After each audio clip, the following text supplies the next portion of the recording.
Hello बच्चा party, कैसे हो आप सब। आई होप आप सब अच्छे होंगे।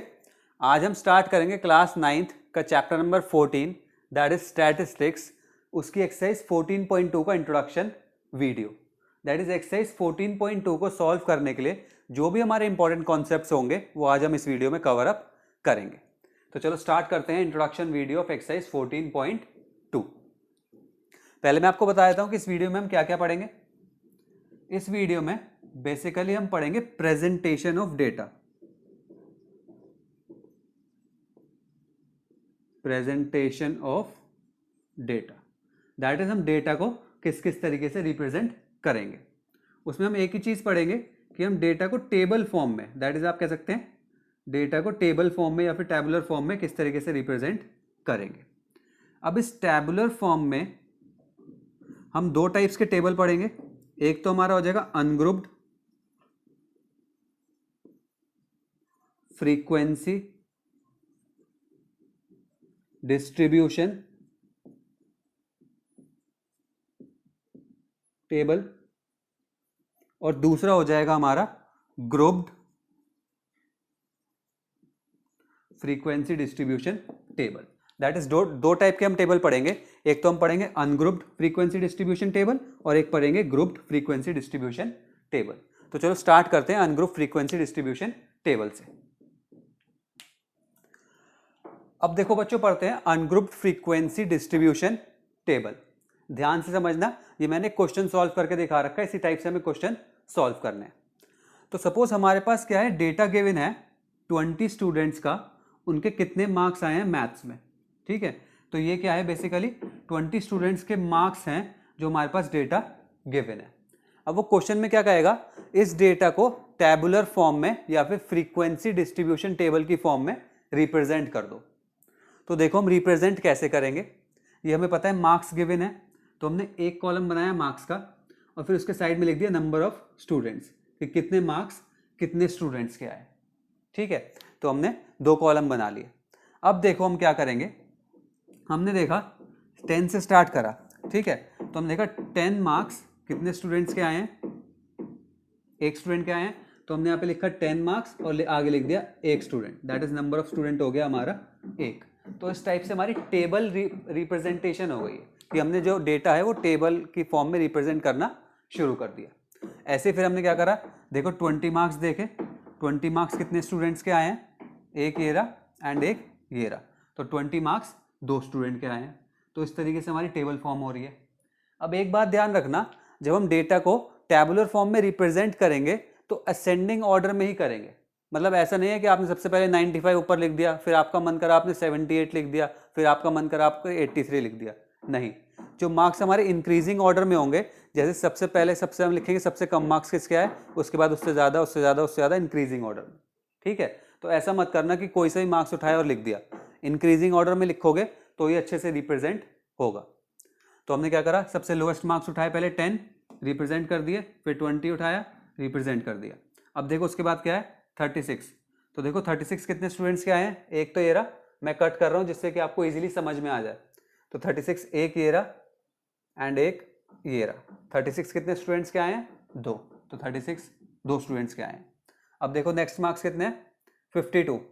तो 52 कितने स्टूडेंट्स के आए हैं, एक तो ये रहा एंड दूसरा कोई नहीं है, 52 एक स्टूडेंट के आए हैं। अब आगे देखो 65, ऐसे 65 कितने स्टूडेंट्स के आए हैं, एक दो एंड दो स्टूडेंट्स के आए हैं, तो 65 दो स्टूडेंट के आए हैं। ऐसे हम क्या करेंगे, एक एक करके मार्क्स उठाते रहेंगे और उसको टेबल में रिप्रेजेंट करते रहेंगे। तो देखो 78 कितने स्टूडेंट्स के आए हैं, 1 2 एंड 3, तो 78 3 स्टूडेंट्स के आए हैं। ऐसे ही देखो नेक्स्ट क्या है हमारा 83 कितने स्टूडेंट्स के आए हैं, 1 2 तो 8 और 3, तो 83 तीन स्टूडेंट्स के आए हैं। अब आगे देखो 89, तो 89 कितने स्टूडेंट्स के आए हैं, 1 एंड 2। ऐसे ही 92 कितने स्टूडेंट्स के आए हैं, 1 एंड 2। ऐसे 95 1 एंड 2, तो 83 89 92 टू स्टूडेंट्स, सॉरी 83 तो तीन के ही थे, 89 92 एंड 95 टू स्टूडेंट्स के आए हैं। तो ये बेसिकली क्या हुआ, हमने डाटा को रिप्रेजेंट कर दिया फ्रीक्वेंसी डिस्ट्रीब्यूशन टेबल की फॉर्म में। अब आप कहोगे सर इसमें आपने अनग्रुप्ड लिखा था, अनग्रुप्ड का मीनिंग क्या है। तो ध्यान से सुनो, हमने इसमें डेटा का कोई ग्रुप नहीं बनाया, अब आप कहोगे सर कैसा ग्रुप, वो जब मैं आपको ग्रुप्ड फ्रीक्वेंसी बताऊंगा इसके बाद ही आपको बिल्कुल सब कुछ क्लियरिफाई हो जाएगा। आप देखना इसमें कि हमने कोई ग्रुप क्रिएट नहीं करा, दैट इज ये जो मार्क्स हैं हम इनके ग्रुप्स भी क्रिएट कर सकते थे, बताऊंगा आगे जब ग्रुप पर आऊंगा। तो अभी देखना सिर्फ आपको ग्रुप पढ़ते ही डिफरेंस समझ में आ जाएगा। अभी बस इतना समझ लो ये अनग्रुप्ड क्यों है, क्योंकि इसमें हमने ग्रुप क्रिएट नहीं करे। तो बात समझ में आ गई, सिंपली हमने डाटा को रिप्रेजेंट कर दिया एक एक नंबर उठा के इस तरीके से। अब एक चीज और समझो, 10 मार्क्स एक स्टूडेंट के आया, 20 मार्क्स दो स्टूडेंट के आए, 36 मार्क्स भी दो स्टूडेंट के आए एंड सो ऑन। तो ये जो नंबर ऑफ स्टूडेंट्स है दैट इज कितने मार्क्स कितने स्टूडेंट्स के आए, ये क्या है हमारी फ्रीक्वेंसी। ये बेसिकली क्या है हमारी फ्रीक्वेंसी, दैट इज कितने अमाउंट ऑफ ऑब्जर्वेशंस थी। भाई 10 एक बार अकर हुआ, 20 दो बार अकर हुआ, तो नंबर ऑफ ऑब्जर्वेशंस कितनी थी, कितनी बार आई, नंबर ऑफ स्टूडेंट्स कितने थे, तो ये हो गई हमारी फ्रीक्वेंसी। अब देखो जो फ्रीक्वेंसी का टोटल है ये इसके टोटल का ही आएगा, दैट इज 20 ही आएगा। चाहे काउंट करके देख लो आप, देखो 1 + 2 3, 3 + 2 5, 6 7 8, 8 and 3 11, 11 and 3 14, 14 and 6 20। तो ये हमारे टोटल कितने हो गए 20 स्टूडेंट्स। ठीक है, हमने 20 स्टूडेंट्स का डाटा ही क्रिएट करा था, इसका टोटल भी आया 20। बेसिकली फ्रीक्वेंसी हमारी क्या हो गई, कितनी बार वो नंबर अकर हुआ। जैसे आपने 10 यहाँ पे लिया तो 10 दो बार अकर हुआ, एक बार अकर हुआ, तो यहाँ पे 10 एक बार हुआ, तो 10 की फ्रीक्वेंसी कितनी हो गई 1 टाइम। ऐसे 20 की फ्रीक्वेंसी कितनी हो गई 2 टाइम, 36 की फ्रीक्वेंसी कितनी हो गई 2 टाइम। और टोटल हमें पता ही है क्योंकि हम यही तो नोट कर रहे हैं यहाँ पे, 10 दो बार आया या 10 एक बार आया, 20 दो बार आया, तो इनका टोटल तो यही होगा बेसिकली, कितने नंबर ऑफ ऑब्जर्वेशंस थी। तो फ्रीक्वेंसी का मतलब समझ में आ गया। फ्रीक्वेंसी क्या है, frequency basically is number of observations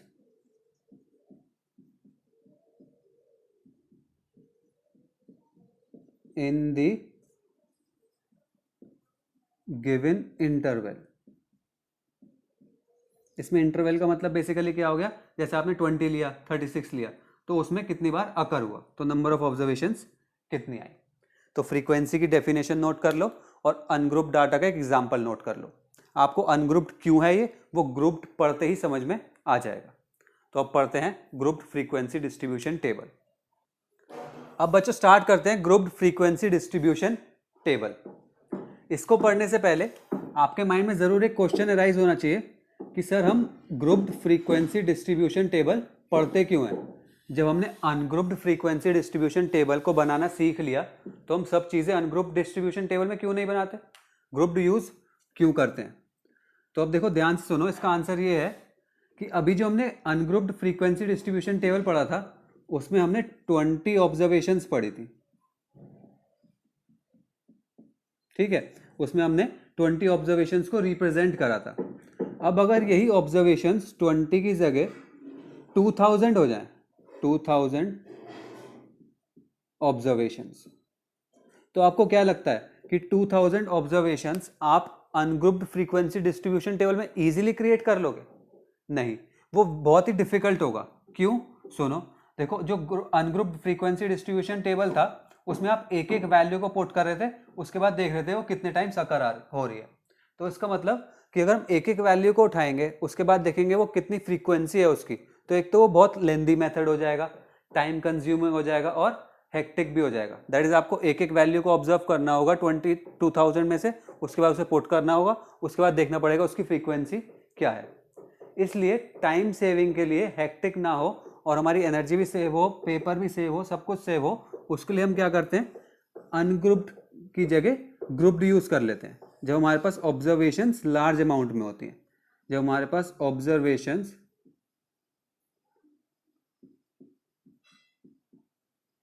large amount कह सकते हो आप या फिर क्वांटिटी।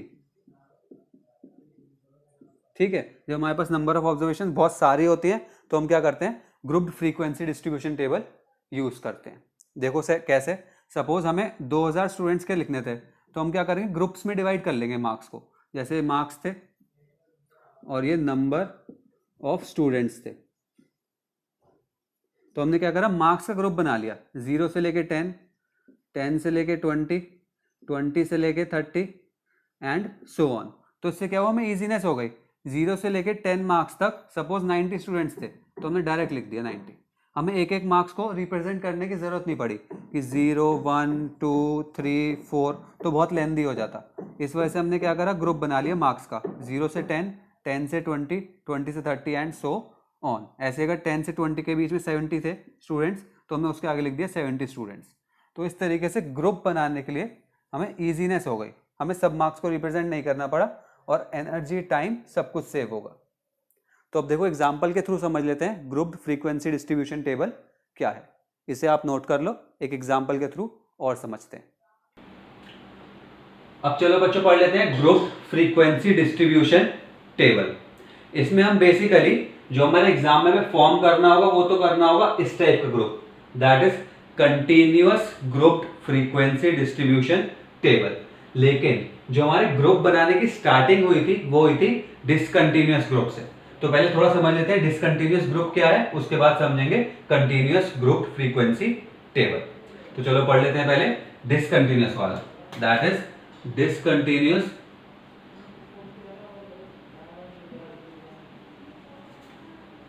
ग्रुप। ठीक है, discontinuous group frequency distribution table. अब देखो डिसकंटिन्यूअस नाम से ही पता चल रहा है कि कंटिन्यूअस नहीं है, लगातार नहीं है। अब इसमें नोटिस करो क्या चीज लगातार नहीं है। हमने क्या करा, 100 स्टूडेंट्स थे हमारे पास, उनके मार्क्स ऑब्टेन कर लिए। ठीक है, अब 100 स्टूडेंट्स का डाटा ज्यादा था तो हमने क्या करा, ग्रुप्स में डिवाइड कर लिया कि किन के मार्क्स 20 से 29 के बीच में आए, किन के 30 से 39, किन के 40 से 49 एंड उनके आगे लिखते गए कितने स्टूडेंट्स हैं। तो 20 से 29 5 बच्चों के आए मार्क्स, 30 से लेके 39 के बीच में 7 स्टूडेंट्स के आए, 40 से लेके 49 तक 3 स्टूडेंट्स के आए, 50 से 59 तक 9 स्टूडेंट्स के आए एंड सो ऑन। अब ध्यान से देखो, इसमें 20 से 29 तक हमने एक ग्रुप बनाया, फिर 30 से 39 तक एक ग्रुप बनाया। दैट इज जो हमारा ग्रुप है वो कंटिन्यूअस नहीं है। देखो ये 29 पे फिनिश हुआ एंड ये सेकंड ग्रुप जो है हमारा 30 पे स्टार्ट हुआ। ऐसे ही ये वाला ग्रुप हमारा 39 पे फिनिश हुआ और जो सेकंड ग्रुप है वो हमारा 40 पे स्टार्ट हुआ। दैट इज जो हमने ग्रुप्स लिए हैं वो कंटिन्यूअस नहीं है। क्या है वो? डिसकंटिन्यूअस। तो डिसकंटिन्यूअस ग्रुप समझ में आ गया कि जो हमने ग्रुप्स बनाए हैं वो हमारे कंटिन्यूअस नहीं है। दैट इज इसकी जो अपर क्लास लिमिट है, अभी बताऊंगा आपको अपर क्लास लिमिट क्या होती है। इसकी जो अपर क्लास लिमिट है वो इसकी लोअर क्लास लिमिट से मैच नहीं हो रही। इस वजह से ये क्या है हमारा discontinuous group frequency distribution table. अब आप कहोगे सर हमने ये वाला ग्रुप क्यों चूज नहीं करा, एग्जाम में हम ये वाला ग्रुप क्यों फॉर्म करते हैं? तो ध्यान से सुनो, इस ग्रुप की सबसे बड़ी प्रॉब्लम क्या है, मतलब इस जो ये जो हमारा डिसकंटिन्यूअस ग्रुप है इसमें सबसे बड़ी प्रॉब्लम क्या आती है? क्या हुआ, एक स्टूडेंट के मार्क्स कितने आ गए? सपोज आप मान लो यहाँ पे एक स्टूडेंट के मार्क्स आ गए 49.5, एक स्टूडेंट के मार्क्स आ गए 100 में से 49.5। अब ये तो प्रॉब्लम हो गई। अब आप 49.5 इस ग्रुप में नहीं लिख सकते क्योंकि ये ग्रुप हमारा 40 से 49 मार्क्स के लिए, एंड सिमिलरली नेक्स्ट ग्रुप में भी नहीं लिख सकते। क्यों? क्योंकि ये ग्रुप हमारा 50 से 59 तक है। तो इस ग्रुप की सबसे बड़ी दिक्कत ये आ गई कि अगर इन दोनों के मिड की वैल्यू आ गई, दैट इज 49 और 50 के मिड की वैल्यू आ गई, या फिर 49 से 50 के बीच की कोई वैल्यू आ गई, तो हम किस ग्रुप में लिखेंगे? इस वजह से ये ग्रुप हम maximum number of times use नहीं करते अगर अनलेस और अनटिल क्वेश्चन में गिवन ना हो तो समझ में आ गई प्रॉब्लम क्या थी। ऐसे अगर किसी के मार्क्स आए थे सपोज 79.5, तो 79.5 ना तो आप इस ग्रुप में लिख सकते और ना ही 79.5 मार्क्स आप इस ग्रुप में लिख सकते। तो क्या हुआ कि जो हमारे पास कुछ ऑब्जर्वेशंस थी, जो मार्क्स की कुछ ऑब्जर्वेशंस आई, वो हम इस टेबल में डिसकंटिन्यूअस ग्रुप के जो टेबल है हमारा फ्रीक्वेंसी टेबल, उसमें हम नोट ही नहीं कर पाए। That is some of the values, या फिर आप कह सकते हो some of the observations are neglected. That is कुछ वैल्यूज और ऑब्जर्वेशंस हमें नेग्लेक्ट करनी पड़ी। इस वजह से हम ये वाला ग्रुप यूज नहीं करते अनटिल और अनलेस क्वेश्चन में गिवन ना हो। तो डिसकंटिन्यूअस ग्रुप समझ में आ गया। बेसिकली सिर्फ एक चार्ट बना लेना और लिख लेना डिसकंटिन्यूअस क्यों है, क्योंकि इसकी जो अपर लिमिट है वो इसकी लोअर लिमिट से मैच नहीं हो रही। अपर लिमिट लोअर लिमिट मैं भी बता दूंगा क्या होता है। समझ में आ गया डिसकंटिन्यूअस ग्रुप। अब देखो पढ़ते हैं कंटिन्यूअस, सबसे इजी कंटिन्यूअस तो देख के ही समझ में आ रहा होगा। कंटिन्यूअस क्यों है?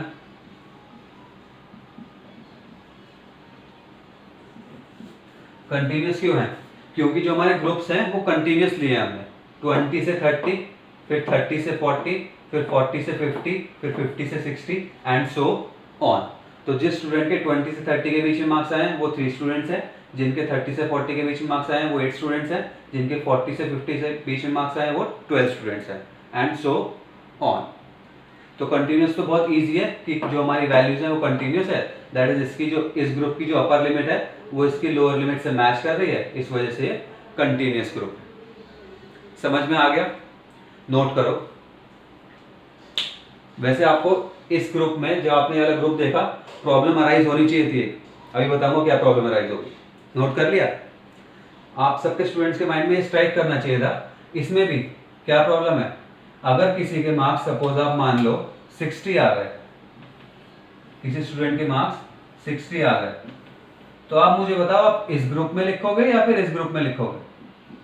किस ग्रुप में नोट करोगे? भाई 60 तो इस ग्रुप में भी आ रहा है और 60 इस ग्रुप में भी आ रहा है, तो किस ग्रुप में नोट करोगे आप मार्क्स? सोचो।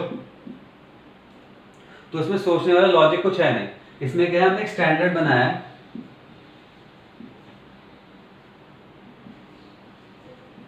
जो सबको फॉलो करना है, ठीक है। तो एक स्टैंडर्ड बना हुआ है कि अगर 60 मार्क्स आए तो आप किस में नोट करोगे? जिसमें हमारी लोअर लिमिट 60 होगी, ठीक है। यानी कि अगर 30 मार्क्स आए तो आप 30 मार्क्स कौन से ग्रुप में पुट करोगे? आप 30 से 40 वाले ग्रुप में 30 मार्क्स पुट करोगे। तो आपको याद कैसे रखना है? जिसमें हमारी लोअर लिमिट होगी, जो नंबर हमारी लोअर लिमिट में होगा उस ग्रुप में हम पुट करेंगे। ऐसे सपोज आपको अगर 80 लिखना हो तो 80 किस में करोगे? देख लो लोअर लिमिट वाला कौन सा है, ये वाला ग्रुप है, तो हम इस ग्रुप में 80 वैल्यू पुट करेंगे। तो हमारी वाली प्रॉब्लम भी सॉल्व हो गई स्टैंडर्ड से। तो इसमें क्या हुआ, सारी आपकी वैल्यूज कवर अप हो गई। अब चाहे इसमें आप 79.5 ले लो, जैसे इसमें 79.5 आप नोट नहीं कर पा रहे थे, तो इसमें 79.5 किस में आ जाएगी? इस ग्रुप में आ जाएगी। भाई हमें 80 तो नेग्लेक्ट करना है, तो 70 से लेके 79.99 तक, 70 से लेके 79.999 तक तो इस ग्रुप में आएंगी, और 80 से लेके 89.99 तक इस ग्रुप में आएंगी। तो बात समझ में आ गई? कोई सी भी वैल्यू आप ले लो तो हम इस ग्रुप में नोट कर सकते हैं, कोई से भी ग्रुप में आ जाएगी लेकिन नोट हो जाएगी। और हमने देख लिया कि अगर 80 वैल्यू है तो हम किस में पुट करेंगे? जिसमें लोअर वैल्यू 80 होगी। ऐसे 50 तो जिसमें लोअर वैल्यू 50 होगी। तो इसमें अगर समझने वाली बात जो हुई वो हुई कि जो पहला ग्रुप था वो हमारा कहां से हुआ? 20 से लेके 29.999 तक, ठीक है। ऐसे ये कहां तक हुआ? 30 से लेके 39.99 तक। लेकिन इजीनेस के लिए, लिखने के लिए ऐसे पॉइंट्स में तो आप लिखोगे नहीं, तो 20 से लेके 30, 30 से लेके 40, 40 से लेके 50 एंड सो ऑन। अब नोट कर लो, ये कंटिन्यूअस ग्रुप बनाओ और दो हेडिंग लिख लेना, मतलब दो क्वेश्चन नीचे पॉइंट्स लिख लेना। एक तो अगर सपोज हमारे पास एग्जांपल है ना 50 वैल्यू आई, तो 50 वैल्यू हम किस में नोट करेंगे? लिख लेना जिसमें लोअर वैल्यू हमारी 50 होगी, दैट इज लोअर लिमिट हमारी 50 होगी। चलो बच्चा पार्टी, अब समझ लेते हैं कुछ टर्म्स का मतलब, जैसे क्लास इंटरवल क्या होता है, क्लास साइज क्या होता है, lower class limit, upper class limit, tally marks and range. इन सब का मीनिंग समझते ही हमारी introduction video of exercise 14.2 finish हो जाएगी। तो चलो स्टार्ट करते हैं, कुछ टर्म्स का मीनिंग समझ लेते हैं। पहली टर्म है हमारी क्लास इंटरवल। क्लास इंटरवल क्या होता है? बेसिकली जो हमने ग्रुप्स लिए हैं, that is 20 to 30, 30 to 40, 40 to 50, यही है हमारे क्लास इंटरवल। तो हम क्या लिखेंगे? क्लास इंटरवल क्या होते हैं? बेसिकली जो हम ग्रुप्स लेते हैं, ठीक है। इसके एग्जांपल क्या हो गए हमारे? 20 to 30, 30 to 40, 40 to 50 and so on. तो क्लास इंटरवल का मतलब समझ में आ गया, जो हमने ग्रुप्स लिए। अब देखो सेकंड टर्म है हमारी क्लास साइज। क्लास साइज क्या होता है?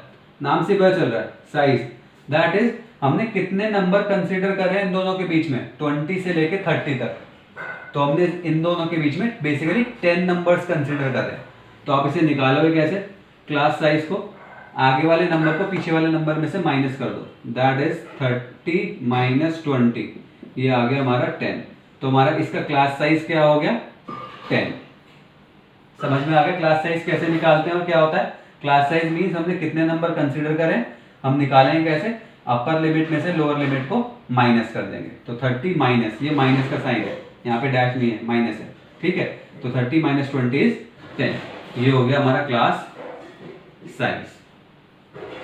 अब देखो थर्ड टर्म क्या है हमारी, थर्ड टर्म है हमारी लोअर क्लास लिमिट और अपर क्लास लिमिट क्या होती है।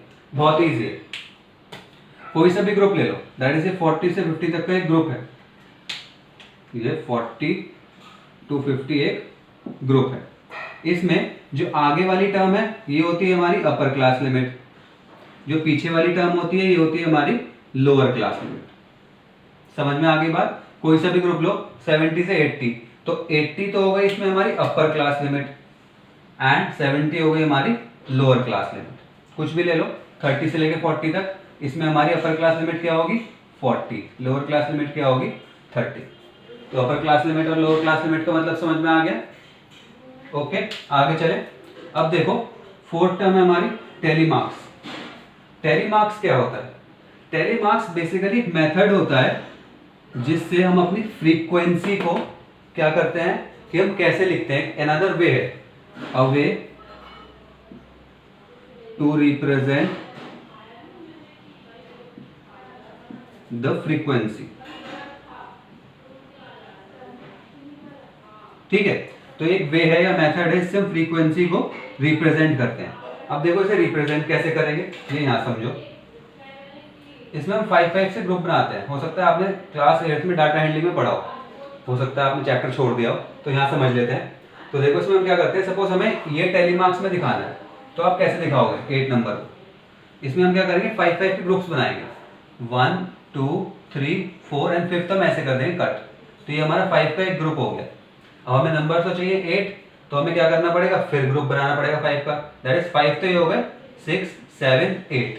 तो हमने 8 रिप्रेजेंट कर दिया ऐसे। ऐसे आप कोई सा भी नंबर रिप्रेजेंट कर सकते हो।